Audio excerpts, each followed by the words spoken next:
What's good, NBA fans? It's your boy TTN Ja. In today's video, we'll be talking about how the Bucks ultimately is risking it all. On Tuesday, Woj reported that Coach Adrian Griffin has been dismissed from the Bucks. And it's kind of crazy. I ain't gonna lie. With them dismissing Adrian Griffin, a lot of people were surprised. Like, dang, like Milwaukee, you guys are 30-13. You guys are second in the East. Like, what's going on? You feel me? So after Adrian Griffin has went 30-13 with the team, he has been dismissed by the Bucks. And I ain't gonna lie, I seen mixed emotions. I seen some people being shocked, and I seen some people even saying like this move was, this firing was like needed. You know what I'm saying? A lot of people saying this firing was necessary. Me personally, I think it was kind of quick. Like, y'all just hired this guy back in June, and they already firing this guy after 7 months. You feel me? So I thought right away that was kind of alarming.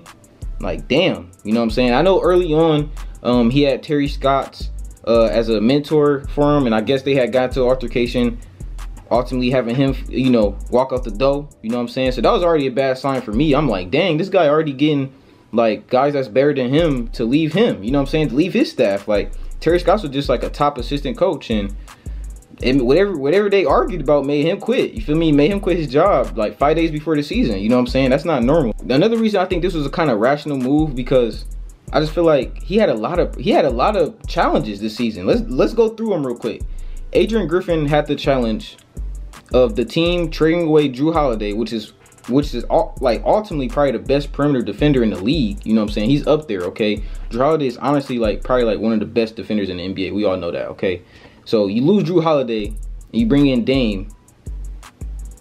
Now your defense is what? You know what I'm saying? So now you got to build a whole new defensive scheme. Okay, that's already one big challenge for Adrian Griffin, who is a new head coach. He also had the challenge of meshing the play styles of Damian Lillard and Giannis Antetokounmpo, two players that got, you know, two players that's before they teamed up are used to having the ball most of the time. You feel me? So that's not an easy job right there alone. You know what I'm saying? Having two superstars that's used to having the ball mesh, okay? That's not easy. Another thing I want to bring up is that the Bucks went from having a low usage point guard in Jrue Holiday, okay? Jrue Holiday isn't a high usage point guard. You went from a low usage point guard in Jrue Holiday to a high usage point guard in Dame Dollar, okay? That's already a big change right there. That's a big change for any team in the NBA. If any team in the NBA went from having a low usage point guard to a high usage point guard, that will change the way your team is ran, okay? It's just different, you know what I'm saying? Having a point guard having the ball, basically a usage rate is basically having the ball, okay? Jrue Holiday wasn't a point guard that held the ball a lot of the times, ISO and getting buckets, okay? He's more of a facilitator. He get the ball down the court, facilitate, you know, get the ball and move, okay? But Dame, he gets the ball, he holds the ball, and he ISOs a lot more than Jrue Holiday, okay? So his usage rate is a lot higher than Jrue Holiday. So that was already a big shift in my opinion right there. I'm like, okay, that's a big shift as well. Just them going from like I said, a low usage point guard to a high usage point guard. In Adrian Griffin's quick stint with the Milwaukee Bucks, he did have some negatives as well, okay? There was a lot of questions about his coaching and a lot of questions about his rotations and his defensive schemes and all that, okay? And Bobby Portis stepped up early this season and called him out on this, which honestly isn't a good look on you. You know what I'm saying? It's not a good look on you if you got your players calling you out mid-season, you feel me? That's a bad look. And you just got your job, you feel me? It's just not a good look. But right after the Bucks dismissed Adrian Griffin, they started reaching out to Doc Rivers, okay? They started reaching out to Doc Rivers. And it's kind of crazy because Doc Rivers has been like a little bit of a mentor for Adrian Griffin across the season. You know, Griffin asked Doc Rivers some questions over the season, like how I do this, how I do that, basically. You know what I'm saying? Basically using Doc Rivers as a sensei, you feel me? So Adrian Griffin had Doc Rivers as a sensei, okay, the whole season.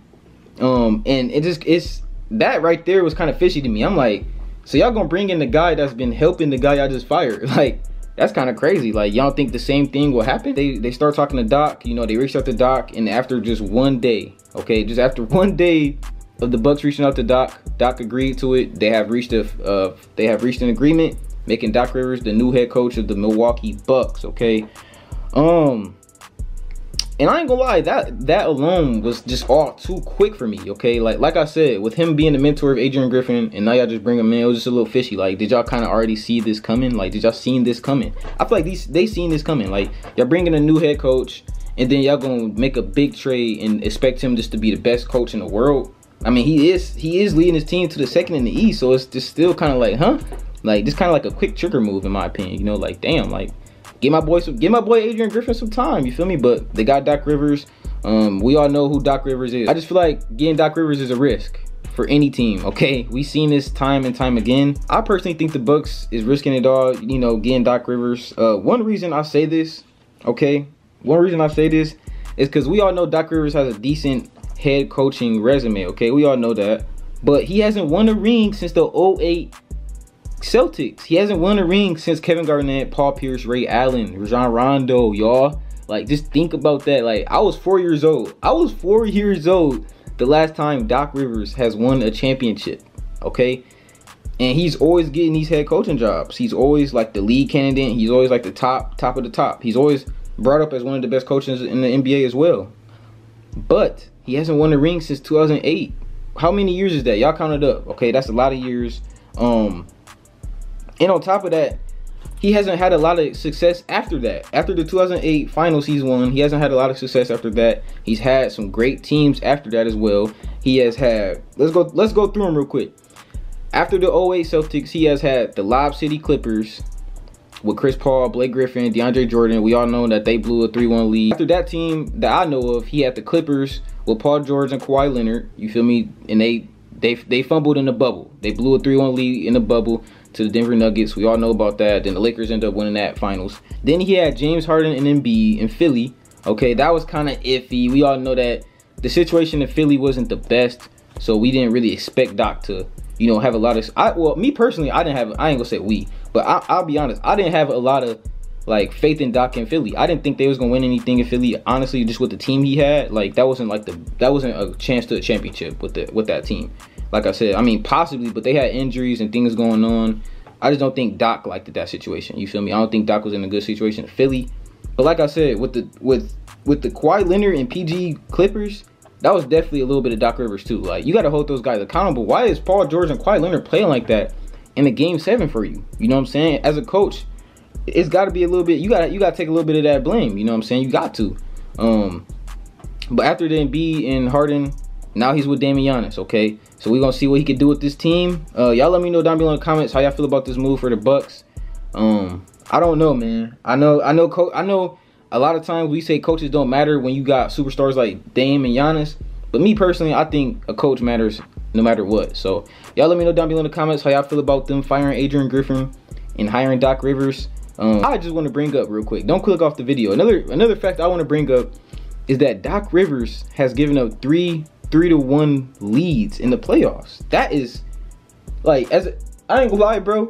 Me, if I was a GM, I don't think I would want to hire that. Like, that's a little bit of a risk. Like, okay, he has blown he has blown some 3-1 leads. Like, I don't want to be a part of that. That shit embarrassing. Like, me personally, I hate to see that. Like, why is he blowing a 3-1 lead? But he has done that 3 times. And another funny thing about all this that I haven't brought up yet is that Giannis said that he was surprised about the firing of head coach Griffin. Like, how was you surprised, bro? You're the superstar. You're the franchise player to this team. Like, you definitely had something to do with getting Adrian Griffin fired and bringing in Doc Rivers. You definitely had something to do with that. Giannis, stop lying. You and Dame definitely had something to do with that. You feel me? Y'all as the franchise players, y'all the star players. Y'all definitely have some say on that. I think, y'all let me know down in the comments if y'all think Giannis capping about that. Giannis always make it seem like the GM does their job and Giannis does his job. Like, he act like he has nothing to do, you know, with them hiring new coaches and getting new players. But man, yeah, man, that's all I got. Just let me know down below in the comments how y'all feel about this move. I do think this, me personally, I think this is a risky move for the Bucks.